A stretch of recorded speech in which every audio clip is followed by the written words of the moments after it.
السلام علیکم ورحمۃ اللہ وبرکاتہ۔ اعوذ باللہ من الشیطان الرجیم، بسم اللہ الرحمن الرحیم۔ ربنا انی اسکنت من ذریتی بواد غیر ذی زرع عند بیتک المحرم ربنا یقیموا الصلاة فاجعل افئدة من الناس تهوی الیہم وارزقہم من الثمرات لعلہم یشکرون۔ ربنا انک تعلم ما نخفی وما نعلن وما یخفی علی اللہ من شیء فی الارض ولا فی السماء۔ صدق اللہ العلی العظیم۔ رب اشرح لی صدری ویسر لی امری واحلل عقدۃ من لسانی یفقہوا قولی رب زدنی علما۔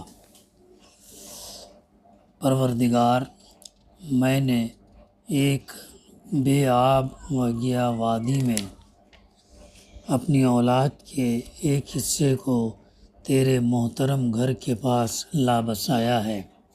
پروردگار، یہ میں نے اس لیے کیا ہے کہ یہ لوگ یہاں نماز قائم کریں، لہٰذا تو لوگوں کے دلوں کو ان کا مشتاق بنا اور انہیں کھانے کو پھل دے، شاید کہ یہ شکر گزار بنے۔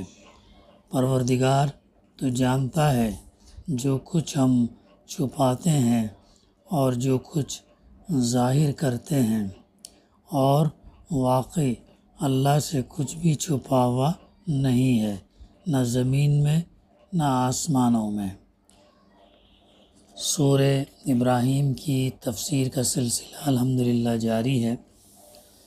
ابراہیم علیہ السلام کی دعا کا تذکرہ چل رہا ہے، اور گزشتہ بھی جو ہے آپ نے جو دعا کی تھی، اللہ تعالیٰ فرماتا یاد کرو وہ وقت جب ابراہیم علیہ السلام نے دعا کی تھی کہ پروردگار اس شہر سے مراد مکہ شہر کو امن کا شہر بنا، اور مجھے اور میری اولاد کو بت پرستی سے بچا، ہدایت دینے کے۔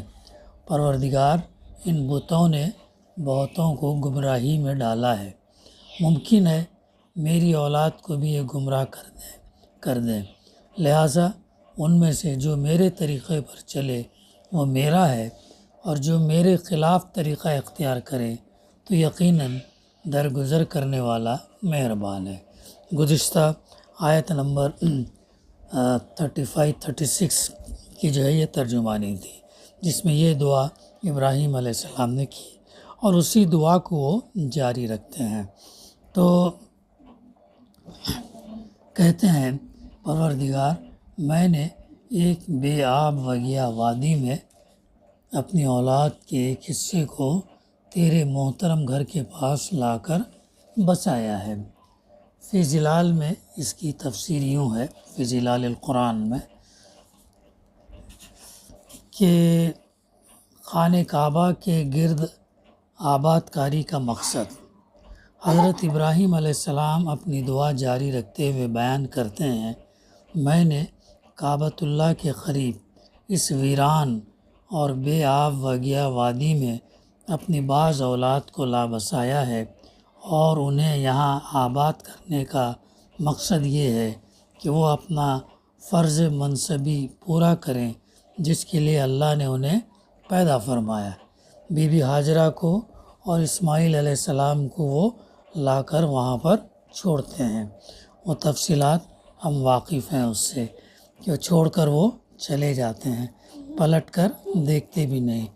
جب بی بی ہاجرہ پوچھتی ہیں کیا یہ اللہ کی مرضی ہے، تو آپ پلٹ کر ہاں کہہ کر جو ہے پھر وہ آگے بڑھ جاتے ہیں۔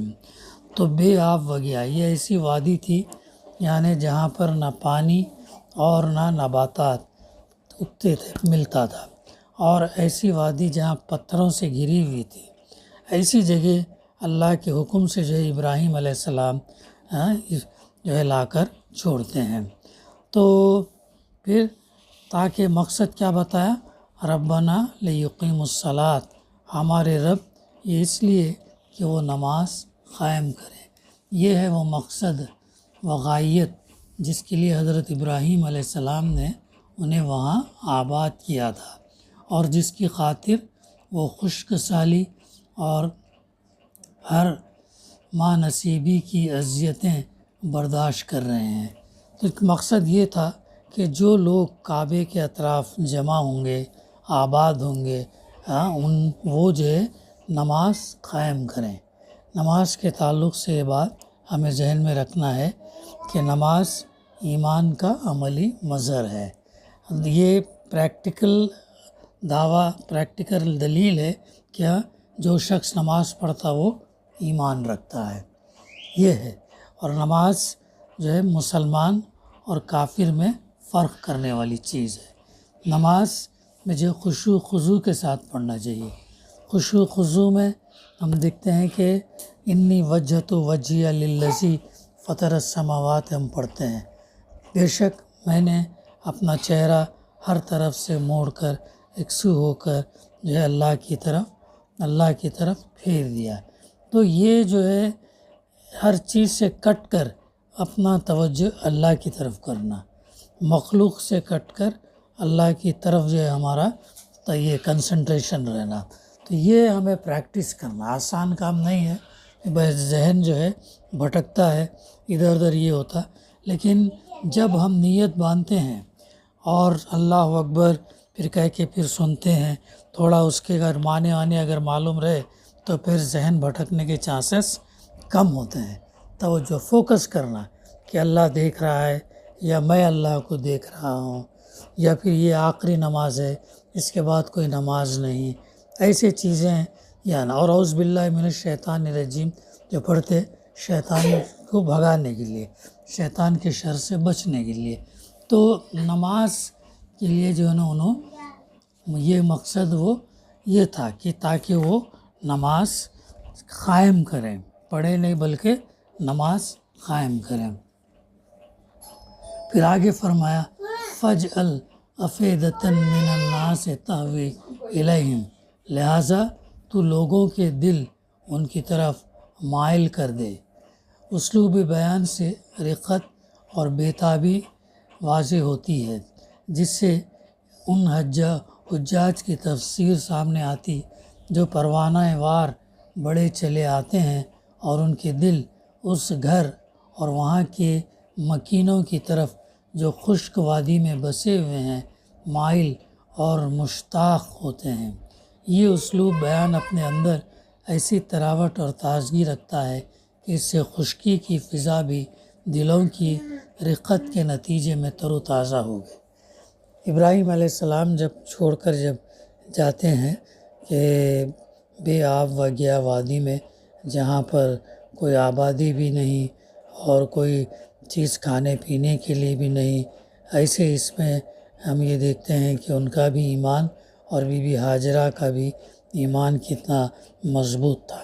پھر اللہ تعالیٰ نے کچھ دنوں کے بعد قبیلے جرہم یا جہم کے والے لوگوں کو جو وہاں پر لا کر بسایا، پھر وہ لوگ وہاں پر بسے اور پھر بعد میں وہ اس کی آبادی وغیرہ جو ہے بڑھی۔ تو یہ وہ قربانیاں ہیں جو انبیاء اپنے مشن کے لیے کرتے تھے، اپنے مقصد کے لیے کرتے تھے۔ اور یہ اولاد بھی اللہ تعالیٰ نے ان کو کب عطا کی تھی؟ کیا عمر تھی ابراہیم علیہ السلام کی؟ جو روایات میں آتا 90 ایئرس کی تھی، بعض روایات میں 99 آتا۔ اب دیکھو یعنی اتنی زندگی انہوں نے دعا کب مانگی تھی؟ At the age of 45۔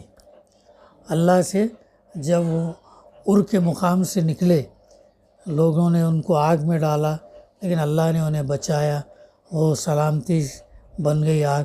اور وہاں سے جب نکلے تو جو ہے انہوں نے پھر 44 دعا مانگی تھی کہ نیک صالح بردبار اولاد، حلیم اولاد دے کر کے دعا مانگے۔ تو حالانکہ ایک نبی دعا مانگ رہا ہے اور یہ نہیں ہو سکتا کہ انہوں نے اس کے بعد نہیں مانگی کر کے، ایسا نہیں ہو سکتا۔ ہر دن تو مانگے ہوں گے وہ، ہر نماز نہیں تو نماز ہر امت کو فرض ہے، تو ان کی نماز پڑھنے کا طریقہ الگ، ہر دن ہر وقت تو مانگے ہوں گے دعا۔ اس کے باوجود اللہ تعالیٰ نے ان کو کب عطا کر رہا؟ 90 یا 99 ایئرس۔ تو یہ ہمارے لیے اس کے اندر کیا سبق ہے؟ ہم بھی مایوس نہیں ہونا، دعا مانگنے سے جو ہے ہم مایوس نہیں ہونا، مانگتے رہنا. جب اللہ تعالیٰ بہتر سمجھیں گا تب جو ہے اللہ تعالیٰ وہ دعا قبول کریں گا. تو یہ اہم بات ہے کہ جو ہے دعا مانگتے رہنا اور صبر سے کام لینا، لیکن اپنے مشن سے، مقصد سے نہیں ہٹنا، اس پر فوکس رہنا. آگے پھر اور جو دعا مانگتے ہیں، رزق رسانی کی دعا مانگتے ہیں. وَارْزُقْهُم مِّنَ الثَّمَرَاتِ، اور انہیں پھلوں کا رزق عطا کر. یہ واقعہ ہوئے کتنے سال ہوا؟ How many years؟ 4000 سال، 4500 سال پہلے کا واقعہ. اور وہ دعا اللہ تعالیٰ کیسے ان کی قائم رکھ رہا دعا. دعا کیا مانگی؟ انہیں پھلوں کا رزق عطا فرما. غلے کا نہیں بول، پھلوں کا رزق. پھل یعنی یہ چیز بھی ہم کو سمجھ میں آتی، پھل بھی ہم کو رزق کے طور پر ہم استعمال کرنا چاہیے. پھل کے پھل دنیا بھر کے پھل اللہ تعالیٰ وہاں پر انتظام کیا. اور پھلوں کے اندر کیا ہے؟ طاقت، وٹامنس، انرجی، شوگر اور یہ تمام چیزیں جو ضروریات زیادہ ہوتی ہیں. اور دیکھو اسی لیے رمضان میں افطاری میں جتنا ہم پھل کھاتے ہیں سال بھر اتنا نہیں کھاتے ہیں، اور وہ بڑی اسٹرینگتھ، طاقت، قوت دیتی ہے پھل.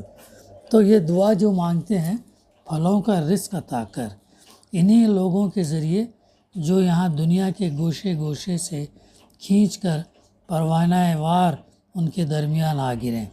کیوں؟ کیا اس لیے کہ یہ لوگ کھائیں پئیں اور مزے کریں؟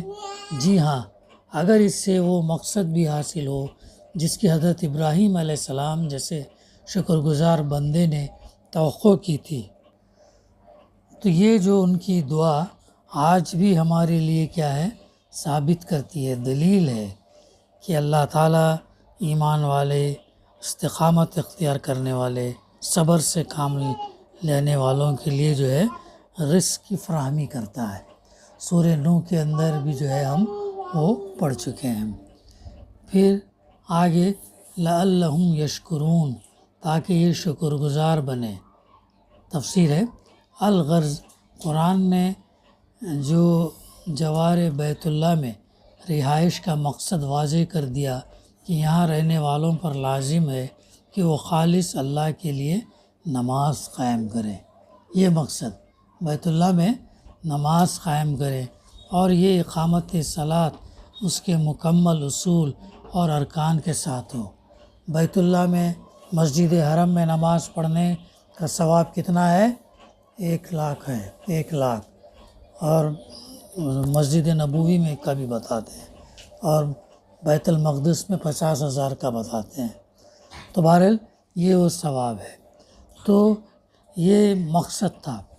پھر حضرت ابراہیم علیہ السلام نے اہل مکہ کی طرف دلوں کو مائل اور مشتاق ہونے اور انہیں پھلوں کا رزق ملنے کی جو دعا مانگی تھی، اس کی غرض بھی بتلا دی کہ یہ لوگ خدائے منعم و وہاب کا شکر ادا کریں. جو پھل کی جو دعا انہوں نے کی وہ یہ کہ وہ ملنے سے پھر وہ اللہ کا شکر ادا کریں. اللہ کا شکر ادا کرنے کا بہترین طریقہ کیا ہے؟ نماز ہے. بہترین، ایک تو زبان سے ہے، ایک تو اذکار ہیں، اور پھر دوسرا کیا ہے؟ اور یہ جو ہے نماز ہے. نماز کے ذریعے سے اللہ کا شکر ادا کرنا. اللہ کے رسول صلی اللہ علیہ وسلم رات میں نماز تہجد پڑھا کرتے اور بہت زیادہ پڑھا کرتے تھے. تو صحابہ نے سوال کیا کہ اللہ کے رسول صلی اللہ علیہ وسلم آپ بخشا ہیں، آپ کو نبی ہیں، آپ کو اتنی نماز پڑھنے کی ضرورت کیا ہے کہ جو پیروں میں ورم آ جاتے ہیں؟ تو آپ نے کیا فرمایا؟ کیا میں اس اللہ کا شکر ادا نہ کروں جو اللہ تعالیٰ نے جو نعمتیں مجھے دی ہیں، اور سب سے بڑی نعمت جو ہے نبوت کی نعمت جو اللہ نے دی ہے، کیا میں اس کا شکر ادا نہ کروں؟ سمجھ رہے؟ تو یہ جو ہے شکر ادا کرنے کا بہترین ذریعہ نماز ہے۔ اس دعا کی روشنی میں قریش جو کہ خانہ کعبہ کے گرد آباد ہیں کے رویے کا تضاد کھل کر سامنے آ جاتا کہ یہ لوگ نہ تو اللہ کے لیے نماز قائم کرتے ہیں، نہ قبولیت دعا یعنی دلوں کے میلان اور پھلوں کا رزق ملنے کے باوجود اللہ کا شکر ادا کرتے ہیں۔ تو یہ ان کا بتایا جا رہا، قریش کا بتایا جا رہا کہ ان کا معاملہ کیسا تھا، یہ جو اللہ کا شکر ادا نہیں کرتا، حالانکہ اللہ کے رسول صلی اللہ علیہ وسلم انہیں جو ہے اس کی تعلیم دے رہے ہیں، اللہ کا پیغام ان تک پہنچا رہے ہیں، لیکن یہ جو ہے اس کی قدر نہیں کر رہے۔ سورہ قریش کے اندر ہے نا، اللہ تعالیٰ نے جتلایا وہاں پر اس کی بندگی کرو جس نے تم کو امن اور سکون دیا اور کھانے کے لیے رزق دیا۔ دو چیزیں ہم بتائیں، ایک امن سکون بہت امپورٹنٹ ہے، امن سکون کے بعد پھر ان کو کھانے کے لیے اللہ تعالیٰ نے رزق دیا، یہ چیز ہے۔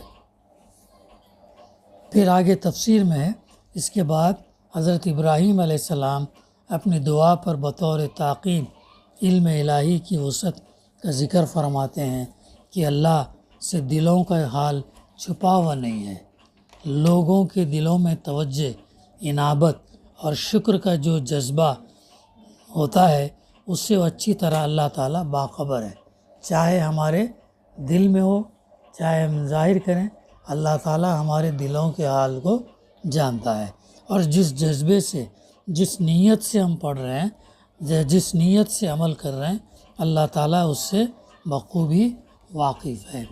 پھر ربنا انکا تعلم ما نخفی وما نعلن وما یخفی علی اللہ من شیء فی الارض ولا فی السماء، اے ہمارے رب تو جانتا ہے جو کچھ ہم چھپاتے ہیں اور جو کچھ ظاہر کرتے ہیں، اور اللہ سے زمین یا آسمان کی کوئی چیز پوشیدہ نہیں ہے۔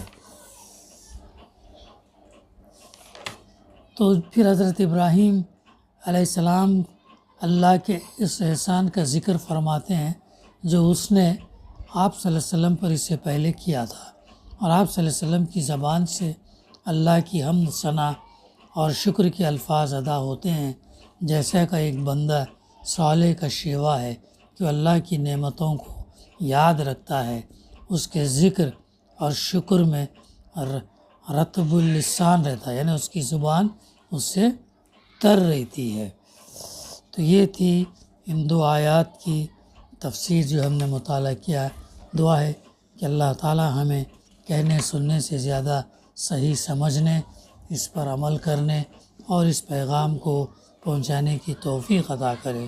ربنا تقبل منا انکا انت السمیع العلیم وتب علینا انکا انت التواب الرحیم۔ صلی اللہ تعالیٰ علی خیر خلقہ وعلی آلہ وصحبہ اجمعین والحمد للہ رب العالمین۔